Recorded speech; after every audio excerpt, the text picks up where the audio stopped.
I'd first of all like to wish you my greetings.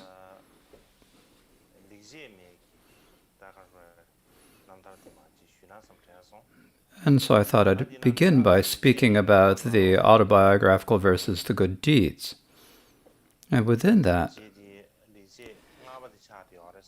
this is, I think, the fifth of the good deeds described there.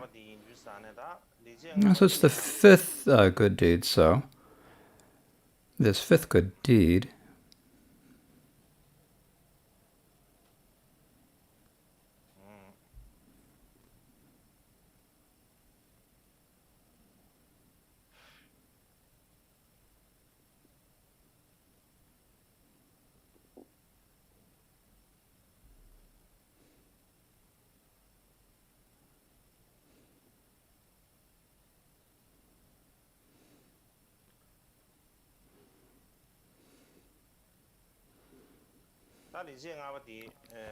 the fifth good deed is, in terms of the outline, it is the fifth of the preliminaries, which are the preliminaries entering the Dharma. And so this is called giving up on this life because impermanence has taken root in his being. The text reads, I saw that everyone high and low must die, like a river rushing, naked and empty-handed. When I reflected, how could thoughts of the eight concerns have any chance to arise even in dreams? I think of this as one of my good deeds. Now there's also probably the same as the fifth stanza from the praise he searched thoroughly. So I thought I should share that stanza with you also. Now, in terms of the outline, this fifth stanza of the praise he thought searched thoroughly, in the annotated commentary by Shamakantritnak, this is said to be about transcendent generosity, loving kindness, and so forth, and transcendent diligence, non-attachment, and so forth. The text reads, his mind never free from love and pangs of compassion. His wish for emancipation was utterly pure. He always despaired of the suffering and its causes and pondered impermanence. To him I pray. And so that is the fifth good deed and the fifth stanza of the praise he searched thoroughly. So I have now read these to you. So Mikyu Dorji wrote in a text he wrote called Instructions on Training in Liberation Stories. So there is this text, and what this text says is,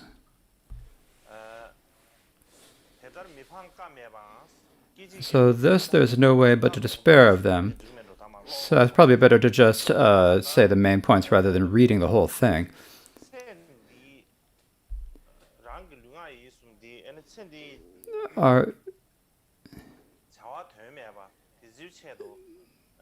If for the sake of our body life, if we use our body, speech, and mind for the pointless activities of this lifetime, then that is a really great loss. And the reason for that is that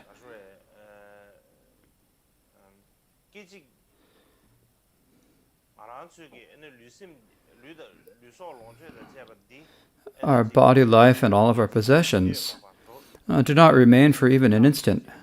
They're impermanent, and they're always changing.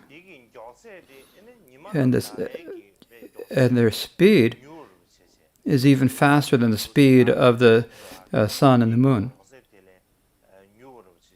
They're even faster than the speed of the sun as it rises and sets.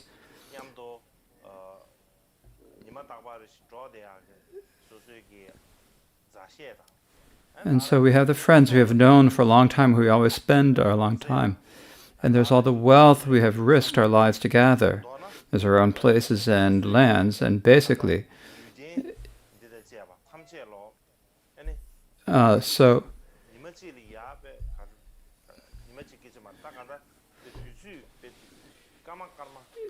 so there's our own fully ripened body. These are all they're being used up at minute after moment. And because because we're using them, they're always coming to depletion. He understood this, Mikyo Dorje understood this, and he had a great feeling of impermanence. And had a really uncomfortable feeling of that they were being destroyed by birth and death. And likewise, all of our body, our possessions, our entourage, our fame, they are the results. They happen because of the results of our past karma, past actions, and they're not something that we should use our time or power or capacity in this life. If whatever little time we have in this time, whatever capacity we have in this lifetime, we need to spend it for the sake, use it for the sake of the next lifetimes, in order to not suffer in future lives and to be happy in future lives. That is what we should work towards. But we need to stop doing any other sort of action, any other actions. And so this is as said in this in these instructions on training of the liberation stories.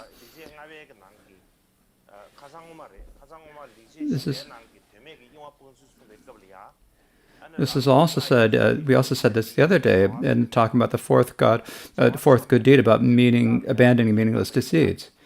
If we use our body, speech, and mind for the sake of meaningless or ridiculous or pointless actions for the sake of this life, there's no greater loss and no greater depression than that. And so if we think about this, what does it mean to say that the actions we do for the sake of this life are pointless? What makes it pointless?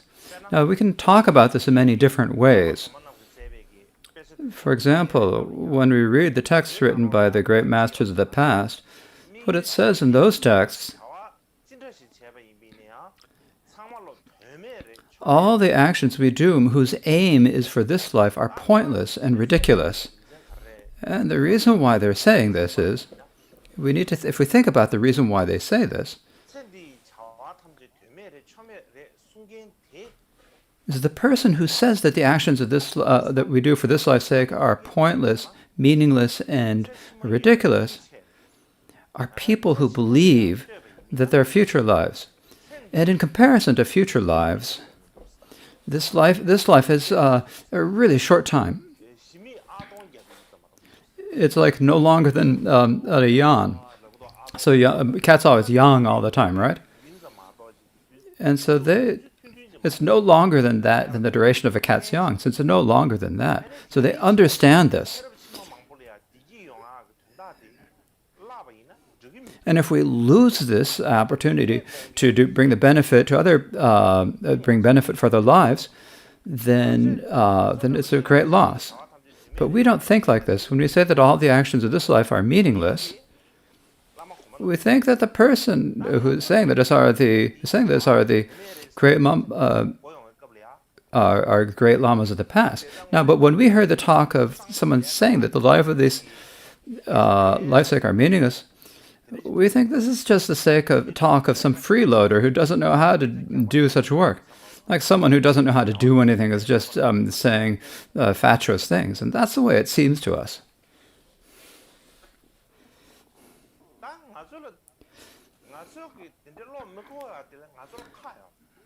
And this is completely understandable that we can't get our minds around this. Because we have never thought that the actions that we do for this life are pointless. To give an example, I'm going to say, oh, so doing that's pointless. That's really boring. And we say with that, right? But what is pointless? What is boring? We need to do some study. We need to train our minds in order to understand what it means. Otherwise, we can't really know. For example, to give an example, if someone is supposed to come, like an Indian, it's like an Indian worker is supposed to come. Like an electrician is supposed to come. And so they come, And so you're waiting for them. You're waiting for them. They're supposed to come at 9 o'clock, but they don't get. It's 9:30. They don't get there. We get a little bit bored. And if we keep waiting, you wait until 10 o'clock, and you still hear nothing about them. There's no sign of them. Not only are you bored, you also get annoyed. We just. And if you have to wait even longer, that you just see that it's completely pointless, and you won't wait. And so that's the easiest way of saying that something is pointless. That's the easiest way that many people can understand something's pointless. Another way of thinking about it is, like, imagine that this afternoon you have to go on a train, go by rail to Bodh Gaya. And you get to the train station. You wait 4 hours. And the train doesn't come. In the end, they make an announcement over the loudspeakers. The train will not be able to depart until 3 o'clock in the afternoon tomorrow. When they make that announcement, you'll just get completely bored and completely... And you're going to feel like it's really difficult and really tiring. So that's another way to get bored.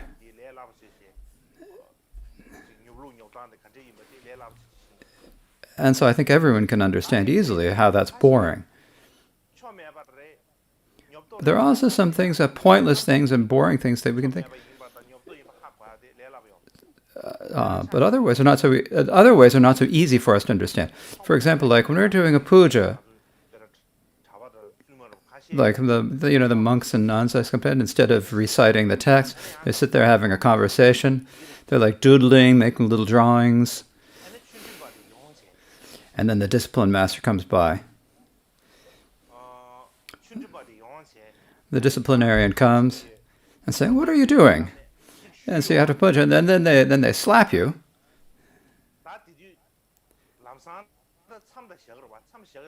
Then immediately you're going to stop, but in your mind,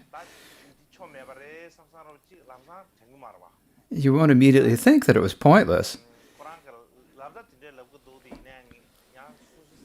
They say that, but in our minds, you'd think that that's not. Why can't we play games, or why can't we enjoy ourselves?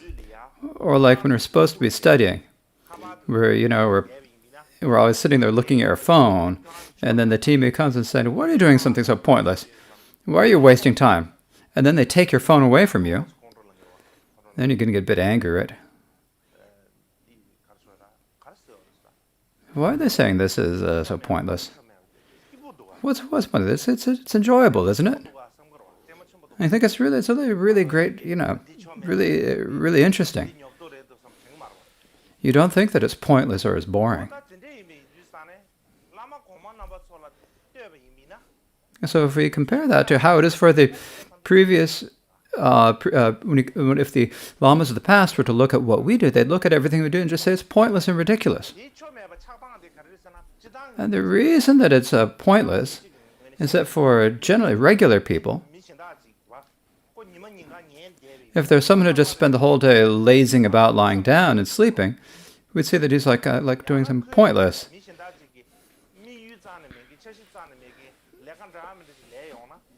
Or if someone else, does things without any aims or any plans, we'd say that that's just pointless and ridiculous. Or if you have a little child, just let them play all day long. When we adults look at him, we'd think he's doing something pointless. We'd think that, right? And if we say, don't play, and then that little kid is going to say, they can't understand. They're going to think, why can't I play? It's fun, isn't it? So for that reason, we don't see some pointless things as being pointless, and there's some pointless things that are not pointless that we see as being pointless. When we say that what the gurus of the past say is pointless are things that we do not see as being pointless. So we're using the same words as saying there's no point, there's meaningless, it's boring. It's the same thing, but it's understood in different ways. And so for that reason, there's a story about this. And the story goes, in the old days, there was the great Kadampa scholar Geshe Potowa. He was really famous, right? So Geshe Potowa, and then and then another Geshe whose name was Chuki Wezer. And they were both really famous Kadamba gurus and Kadamba Geshes. And so they had many students who were in common. There were a lot of students who were both of their students. So one day, these students said to Geshe Chuki Wezer, and what they said was, when Potowa teaches Dharma, we get this really different feeling in our mind. It has like a different type of belief or confidence.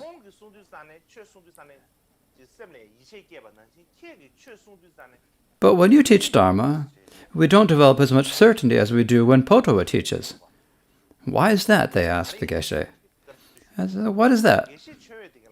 And when he asked, then Geshe Chuki Wezer didn't immediately answer. They're saying, when I'm teaching Dharma, they don't get a feeling. He's like, what are you supposed to say? And so they probably looked at them with a kind of a dark look on his face and probably looked at them, right? But what he's thinking is, Geshe Chuki, what he's thinking to himself at that time, what he was thinking is, so that can't be. Because I know the Dharma well. I know it better than Potowa does.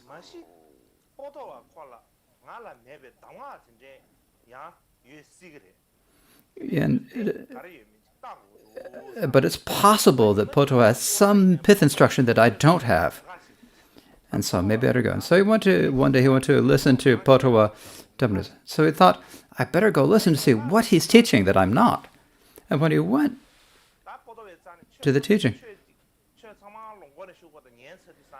and when he listened to Potowa give a teaching from beginning to the end, he also had a different feeling. He had a different type of belief. Oh, when that happened, it's like, what's this? I even get the feeling of it. And so how is that I'm getting this feeling? And so then he asked Potowa about this. And when he asked Potowa, I said, so what he said to Potowa was,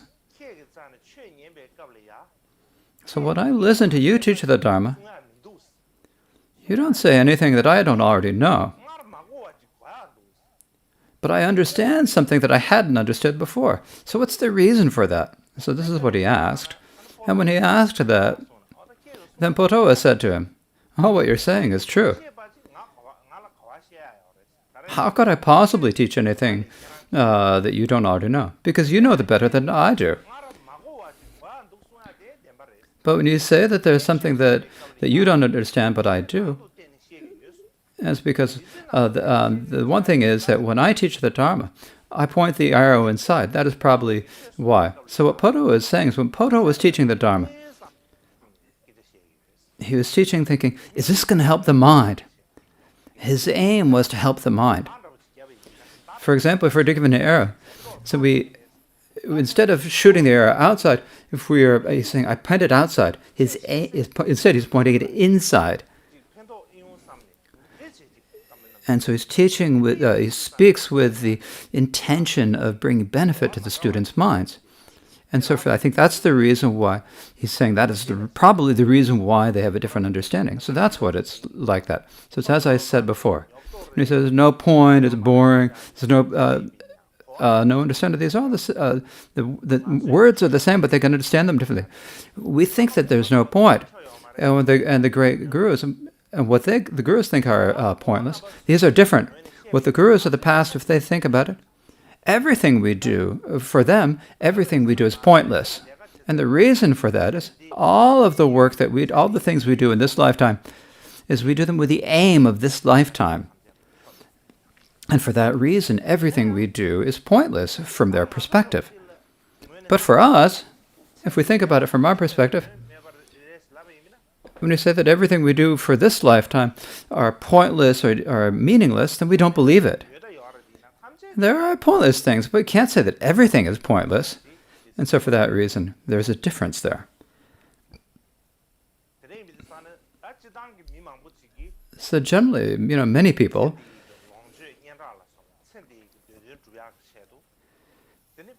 So in order to accomplish their desires for this life, such as food and clothing, fame, and so forth, many people do all sorts of different things, and they think, what would it better if they think, should I do business? Should I steal or rob? Should I do something be violent, or should I be peaceful?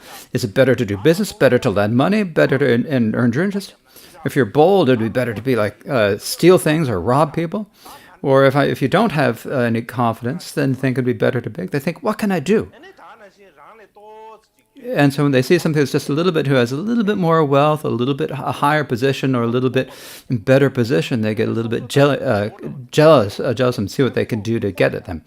And when there are people, their peers who are equal to them, if they have an iPhone, they think, why don't I have an iPhone? Then you think, I need to go and buy an iPhone too. And if someone else has like have a really nice motorcycle, and think, I need to get one that's even louder and even more impressive than that. And someone else buys a truck, then I'm going to see if I can buy a car that's like a BMW or something. And so we have that competitiveness. And when there are people who are weaker than us, we scorn them and criticize them. We look down upon them. And so basically, people work themselves to the point of death for the sake of this life, only doing things for the sake of this life, and this brief life runs out. And lies for when their own group has happiness, or when our own group has happiness, pleasure, and eternity, and we feel happy. And when our adversaries have pain or unhappiness or loss, where we think, oh, that's great, oh, it's the Dharma protectors. When things go well for them, they sort of, what happened to my Dharma protectors? Where did they go? And so then we recite Mahakala Puja as much as we can. We do the torment act. We do the various rituals to repress things and so forth. And so that's how we act. And then when there are people who we don't have any connection of as being friend or foe, whether suffer, whether die, whether they're happy, or whether things good happen to them, we think, they're not related to me. I don't have a connection to them. We don't even have any misgivings that possibly we should do something to benefit them. And so basically that's the way all of us people act. But for Mikyo Dorje, his character was like, his nature was different than ordinary people's. Ordinary people really work hard for the sake of this lifetime. They work hard to bring profit and victory to their own side and loss upon their enemies. But he had absolutely no interest or enthusiasm about that. And he'd say to others people that acting like this is pointless and meaningless. So saying that there is no essence. And so when he was telling people that it was meaningless or pointless to act like this, it wasn't that he was just using everything from his throat on up to say it. He was saying it from the very depths of his heart. And when he would speak like that, then other people who had connections to Mikyo Dorje, or other people, when he saw that they had, when he'd see that they experienced loss or suffering or problems or difficulties, then whether he saw it himself or whether he heard about it, then he had this great feeling for it, as if it had happened to himself, and he felt really worried about it greatly.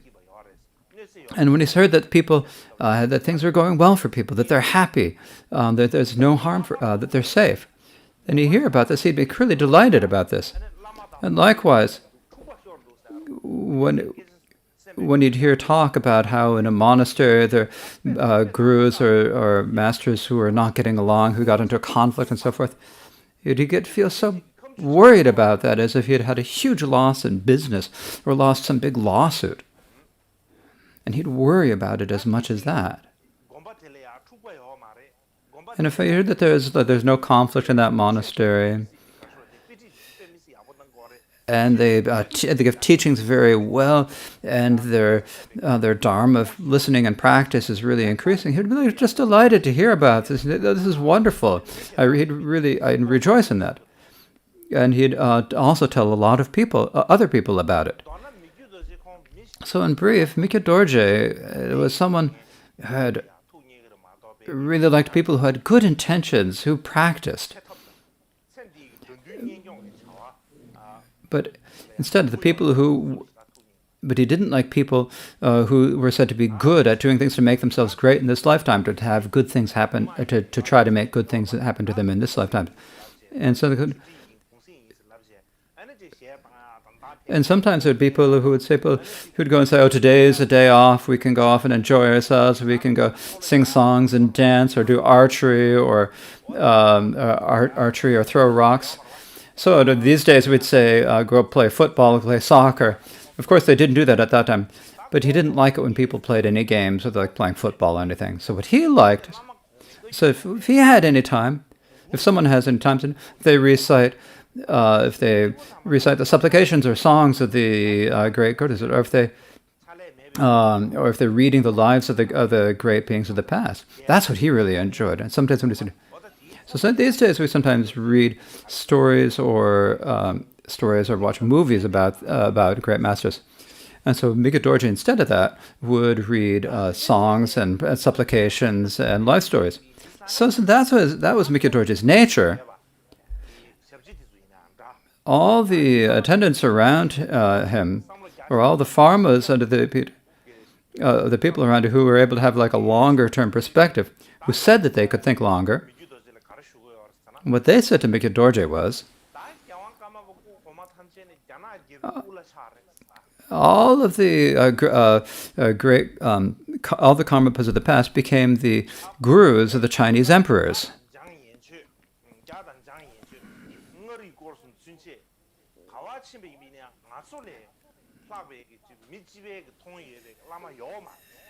And now these days, wherever you go in India, Zhang, or Tibet, there's no one who is like a better respected lama than us.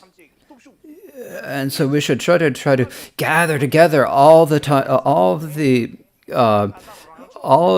people in all the areas of Tibet together, and see if we can build monasteries where there are none, build strongholds where there are none, and then gather lots of people and make things go. And if we don't do this now, then in the future nothing will ever go well. And so there are many people who said this and expressed this wish to Mikyo Dorje. And then there are also a lot of people who just complain to him and say, "Oh God, come on, just do a little bit, do something. Otherwise, you just need a little bit, you know." So a lot of people came to him and complained like that. And also what some people thought is that, and so they say, "Oh, you've given up the world," is what they say. But if the world does, if we don't have a little bit of worldly power, then other people aren't going to look up to us or respect us. When you pretend to be some Dharma and take no interest at all in worldly activities, then no one else is going to respect us. They're not going to look up to us. And so if you don't do a little bit of both worldly and dharmic activities, then what's going to point at the point of that? And so they really said this to him really insistently. And when he'd say this, Mikyo Dorje would say, oh, no, alas, alack. How could there be a worse way of thinking than that? How is it that we became a great lama for everyone? It's like to become the peak by trying to make a lot of noise and pretending we have something. Is that how we became great lamas? It's because of having bodhicitta, and then because the expansion, the natural development of the activity, that we became the worthy of respect of the emperors of China. It's not because we tried to do some great lama. Now, even if once we become a Guru Lama, same thing to the. Now, if at that point, then once we become the gurus for the Chinese emperors, and at that point, if we acted like beggars, and people say we're just trying to pretend to have doing something worldly, and so for that time, he said that he just. He said he didn't. He just let the glory and the power and of the encampment just grow naturally. He didn't particularly try to do that. But at these times, the people of Tibet at that time, said they have little merit. They're very envious, and they always get into involved competition. So we need to see if we can just try to do whatever we can to decrease our position. Try to see what to do to decrease our own fame. Instead, if he didn't build monasteries, he didn't try to do things. And if we go to some isolated place where there's no one, then it's going to be more benefit to anyone else. And so, the Karma Gachen, the great encampment of the encampment, did not stay at just a single place. What it did is it went to go to different places and just set up camp there. And because when you go to a place and because they still go to different places, they have to always move from one place, and they have to move to other places. And the reason why I was moving to other places is because then you get really influential in those areas. And then other people in that areas become very influential. People look up to you, and then everyone in that person. And if they get too faithful and have too much of an influence on them, or the other people. And what happens is that then it's not good because then you start getting biased. And so that's why the encampment would travel from place to place. And so if you go to many different places, then you bring more benefit to the teachings and bring more benefit to sentient beings. And even if I'm not able to, even if I can't practice Dharma, I am not going to try to deceive people and fool them in order to gain worldly fame and goods. So I'm not going to pretend to be what I'm not, he said. So Mikhe Dorje, in his actual intention was that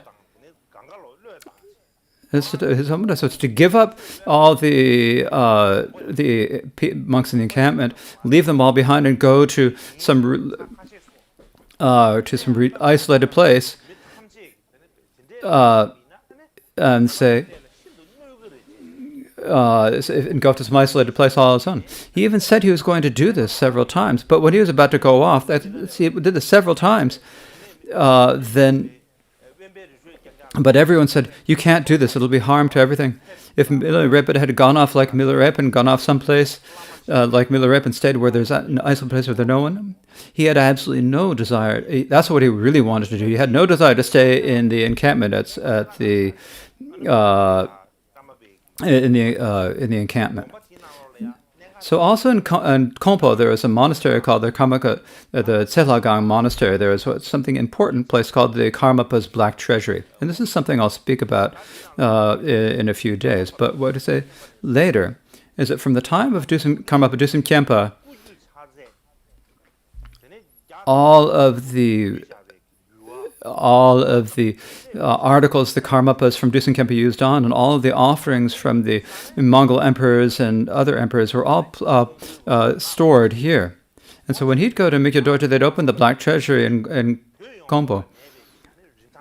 And so there are all these statues of representative of the body, speech, and robes and articles. And when Mikhe Dorje would see this, and when he saw them, what Mikhe Dorje would say is, so if all we need is wealth and possessions, then we've got wealth and possessions. It's like those really beautiful robes, like silk robes, and like really thick, beautiful robes, such as no one had ever sees at our days. And what Mikhe Dorje said about those is,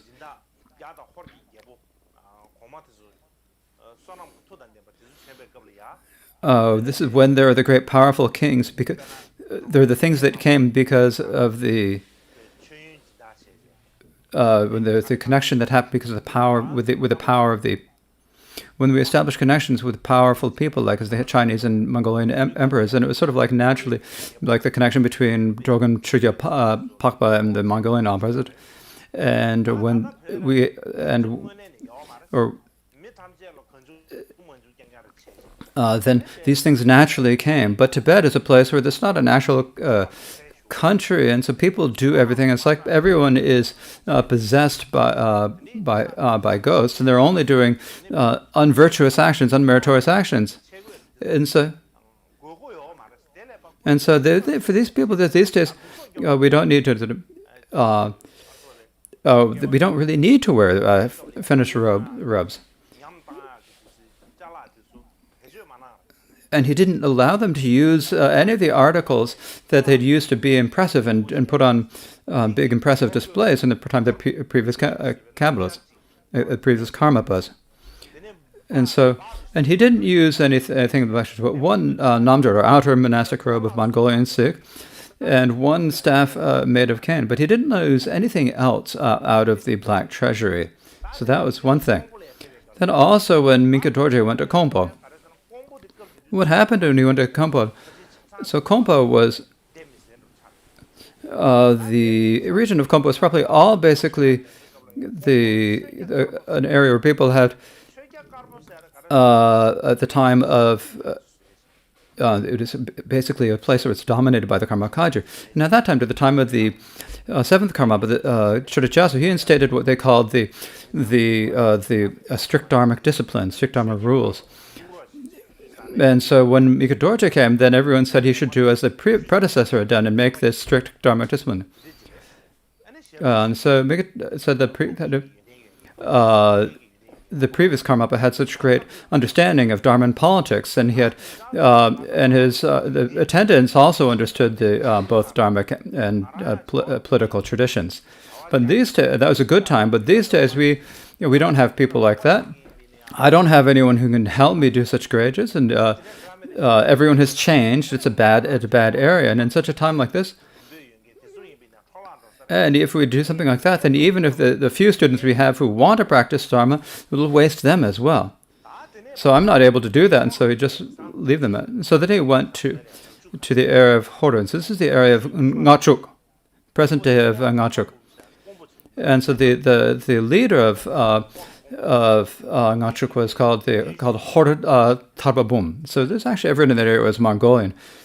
He invited Mika Dorje, and he said to the region of Damshung, which is a huge area. And so in that huge area, he said you should make a big new monastery.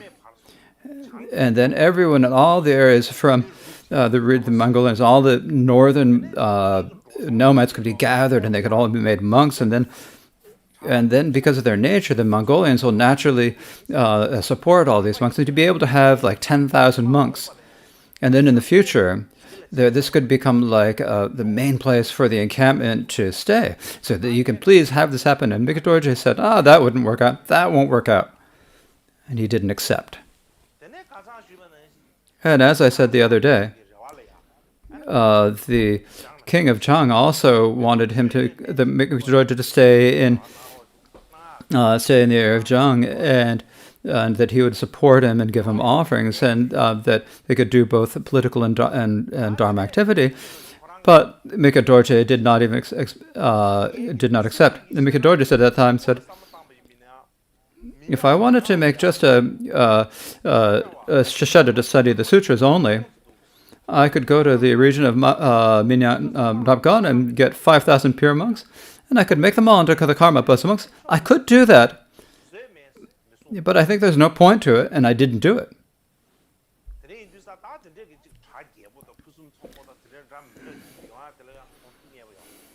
And so he didn't like it when everything was really excellent and wonderful and like that. In particular, during the time of the seventh Karmapa, Chodajaso, the seventh Karmapa was a really grand place, really beautiful and grand place. And so when Pausula Trengwek, at the age of 29, came to see said that there was really, Mika Dorje wanted to see it. And so at that time there were 30 different ladrangs, and each of them had big. And so then later, when Mikyo Dorje went to the central Tibet, there were only three left. There was the steward, the changzi. One was the kitchen, and one was the lama who took care, named Chuje Nangso. Everything else had been packed up and reduced. There was a great encampment, but the main encampment, and then for the subsidiary camps, it was a smaller the subsidiary camp in the period of time had 10 different ladrangs. And so in the very end, so Mikyo Dorje said that they should pack those all and put them up, and everything else had been packed away. And Gyaltsen Rinpoche ended with only 5 or 6 students. And so, if Mikyo Dorje, there are a lot of people who invited Mikyo Dorje to come to all the regions of Amdo and Kham, but he didn't accept to go. And the reason for that is that it's better to go to central Tibet. For one thing is that the people in Utsang don't have as much faith. They don't have as much to offer.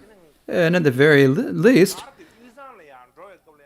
when you get to central Tibet, there's no wood and there's no salt. You can't even have salt to put in your things, and so there are no trees.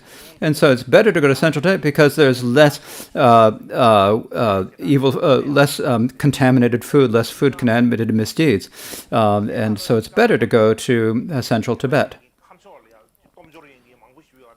There are a lot of powerful and wealthy people from Kham who support him, and people would think it'd be better to stay there. But the Karmapa himself, and in the Karmapa's own region, his own little kingdom,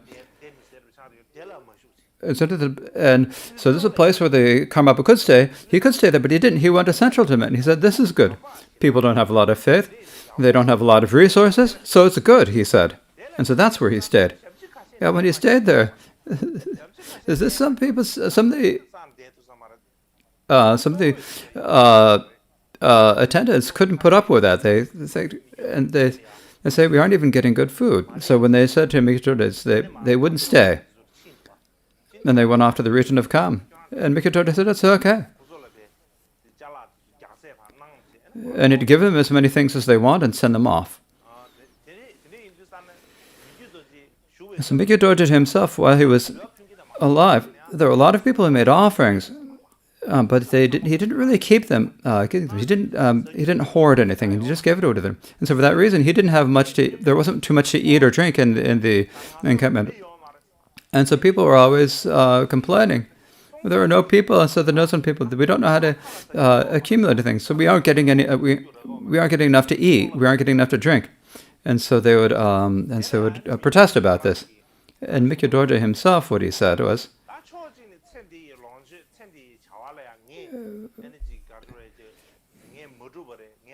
so for example, when you say that I haven't tried hard for the enjoyments of life and gathered anything and I'm not accomplished anything, that's true. But from another expectation, it's not true. And because it's the possessions and wealth of this lifetime, it's because of our past karma. If you don't have that karma to have wealth and enjoyments in this lifetime, then no matter how much you do, you won't gather anything.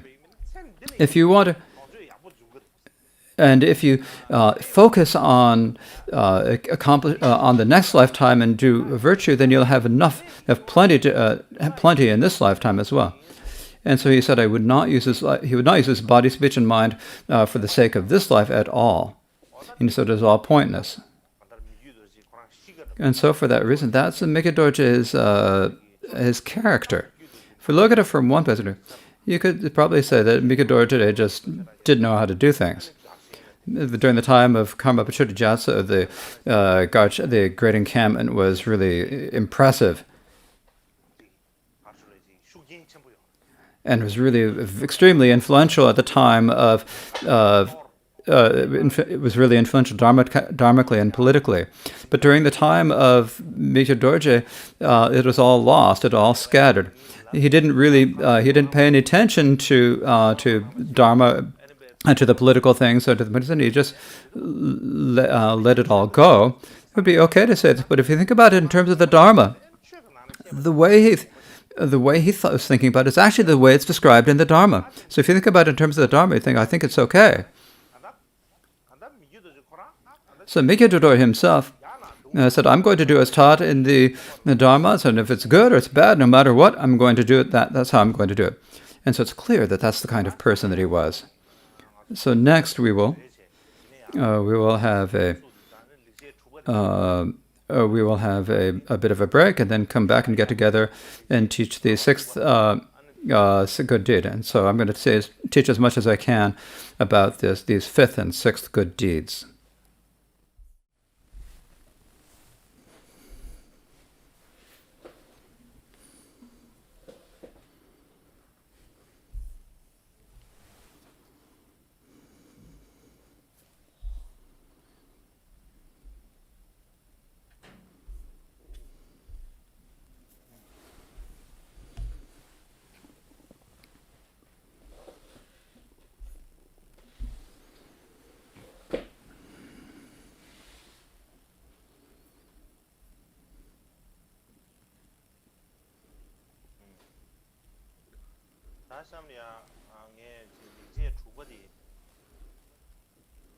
So next, I will speak about the sixth good deed from the autobiographical verses of good deeds. But before I say that, today,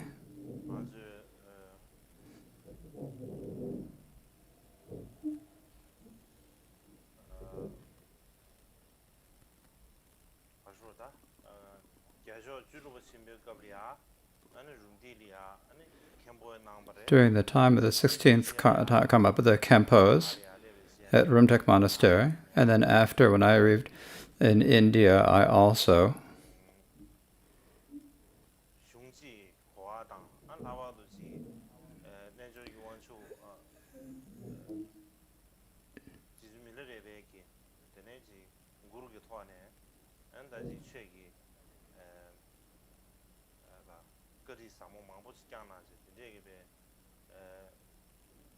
there was a lama from whom I received many kindness, from whom we received many teachings about philosophy, as well as the songs of Milarepa and Good Sangpa. There's the Ken Rinpoche, whose name is difficult to say, Khenpo Tsurim Jetsu Rinpoche. So now he's in his 80s now. I can't remember I don't remember exactly how long, but it is his birthday.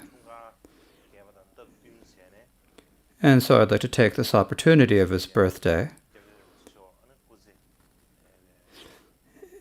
and to wish that the great Lord of Refuge has a long, unchanging, stable life, and that all of his intentions and wishes are spontaneously fulfilled, and that all of us students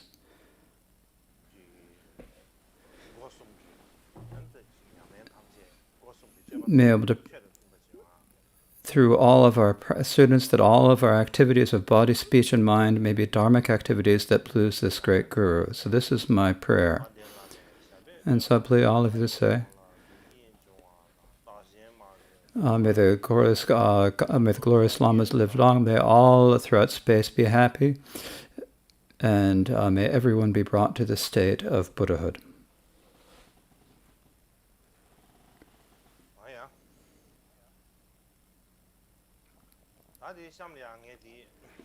So now, I don't have too much to say, just a little bit. So I'd like to speak about the sixth of the good deeds from the autobiographical verses good deeds. In terms of the topic, among the last the preliminaries for entering the state of Dharma, the Dharma, it is the sixth and the last, going for refuge to the undeceiving, 3 jewels. And these, the root text reads,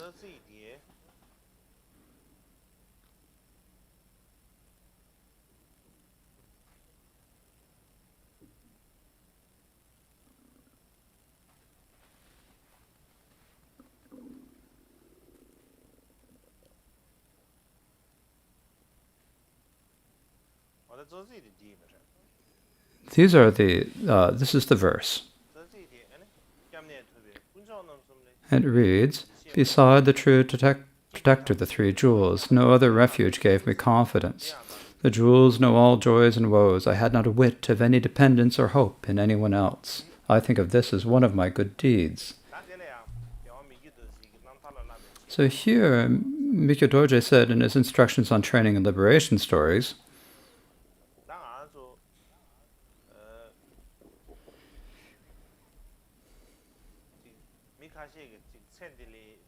some people might think that if we don't do something for the sake of this lifetime, we'll be deprived of food and clothes, and we'll be weak and not know how to do anything.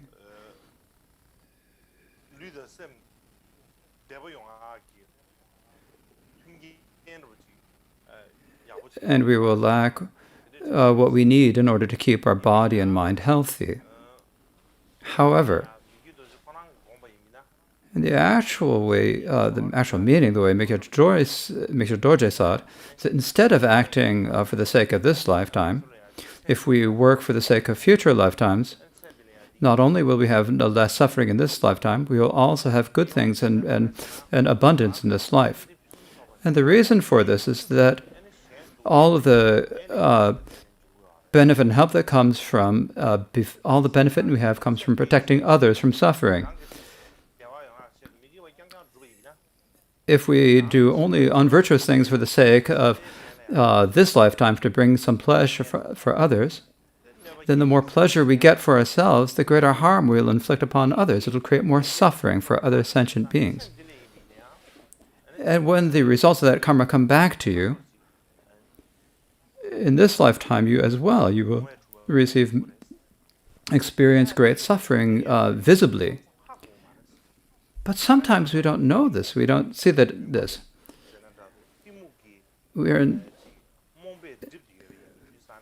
We're so hidden by the darkness of instruments. We're too contaminated by ignorance that we don't understand that cycle. But the three jewels explain those to us. And they give us some understanding. They communicate the meaning of karmic cause and effect. And then at that point we can think, some understanding of this is what karmic cause and effect is. When you develop, then those people who have medicine will have some belief and conviction in karmic cause and effect. People who don't have any virtue will not understand that. And if we are able to develop that conviction, then we won't do the things to bring faith and wealth in this lifetime. Instead, we'll naturally strive to bring to gain happiness and so forth in future lifetimes. If we do that, not only in future lifetimes, we'll also have abundance and good things in this lifetime automatically. The basis or the source of all the happiness in this lifetime and so forth, it is the kindness of the three jewels. And so that's how we can understand that. And when we understand that,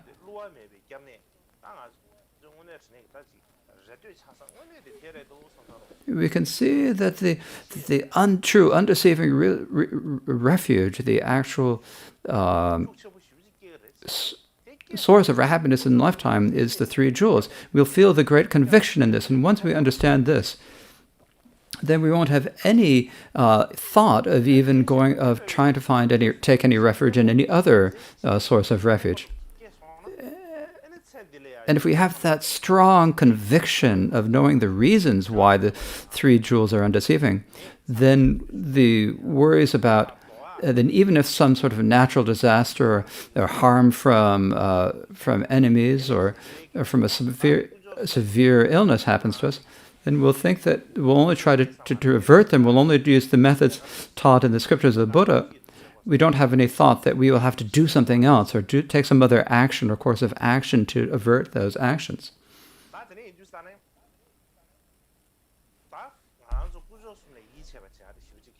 We will think that we won't think that there's any other way to protect ourselves. And so it's really important that we really believe in the three jewels. If we do that, then we can become true that the three jewels are correct, and then we'll at least we'll become we'll go forth as monastics, and at the very least not inflict harm of sentient beings. Even if we can't help them, we at least will not inflict harm on them.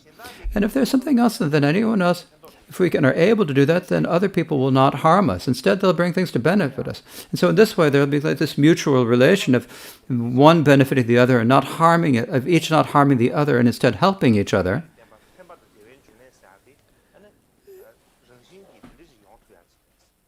And so then when we talk about the three jewels as being the source of all benefit and happiness, it'll happen just like that naturally. If instead of doing that, we say that we're monastics, and we wear thousands of Dharma robes, but we don't give up that thought of malicious thoughts of harming other sentient beings.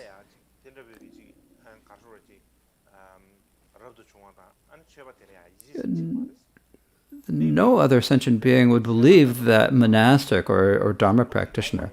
So whether we're a good monastic or a good Dharma practitioner comes primarily down to whether we have belief in the three jewels and belief in karmic cause and effect. Bhikkhu Dorje himself said that he was not able to practice it himself, but he said, I had some understanding of it.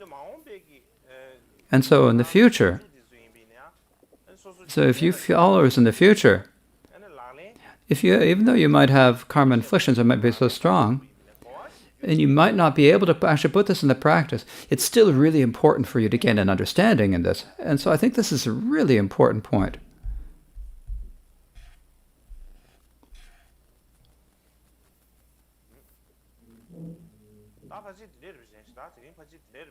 And so that's basically it. So I think maybe it's better to leave it there today. And tomorrow is probably a day off. The day off is probably a day off. And so that's right. So we have 2 days off, and then we will continue. And as I said yesterday, about speaking about the great encampment, and so I'll try to speak about that in the next week. And so today and tomorrow I'll spend some time studying. And so I think it's best to leave it here for today. Thank you.